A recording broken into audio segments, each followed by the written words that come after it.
Mae gennym ni Tegwen Ellis fan hyn, cadeirydd pwyllgor gwaith Eisteddfod yr Urdd blwyddyn nesaf ymhen y Bont yr Oddwr.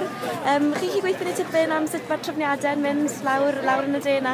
Wel, dyn ni wedi bod brysur ers 12 mis bellach yn paratoi, ac wrth gwrs mae pwyllgorau testyn wedi bod yn cwrdd i penderfynu ar y themau i gyd, felly mae rheina i gyd wedi gwneud.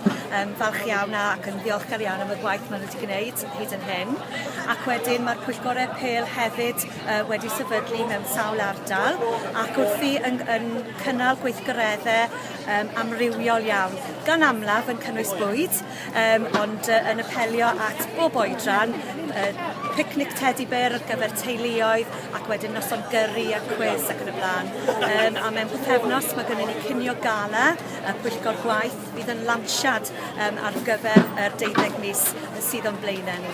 A ydy hi'n her i gael y cymuned i gyd ddod at ei gilydd i baratoi am y digwyddiad mawr? Ydy hwnna fe, achos bod y rhanbarth mor eang, i ni cychwyn yn y dwyrain gyda Porth Cawl, ac wedyn mor bell draw allan Trysant a Pontypridd.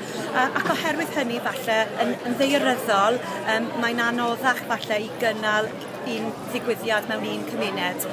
Ond yn gwaith ni felly ydy mynd allan i'r gymuned ac hyrwyddo a gwneud y gwaith hynny ym mhob un cymuned. A sut mae'r codi arian yn mynd? Mae ydych chi'n targed? Wel, wrth gwrs, mae pawb eisiau gwybod am yr ochr arian. O targed yw hi, i ni'n atgoffa'n hynna'n.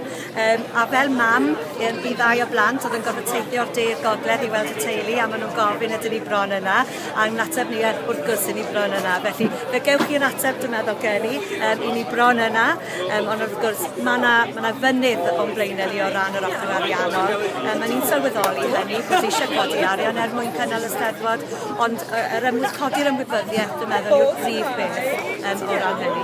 A be chi'n gobeithio, pa fath o Steddfod fydd Steddfod yr Urdd pen y Bont yr Oddwr? Wel, ni'n cynnal y Steddfod ar faes Coleg Pen y Bont, sef maes Pencoed, ger traffordd yr M4, sy'n gyfleus i ni'n gobeithio i ddenu pobl i'n Steddfod. Ni'n gobeithio bydd yn hwylus iawn i gyrraedd ac i fynd o'r maes. Ac ni'n gobeithio bydd yn Steddfod fydd yn dangos cymaint o Gymraeg sydd yn bodoli yn yr ardal, ond hefyd yn bod ni yna i ehangu ar hynny, am falle sicrhau bod y di-Gymraeg yn cael yr un croeso, a bod mynd o'na'n teimlo bod nhw hefyd yn rhan o'r Steddfod.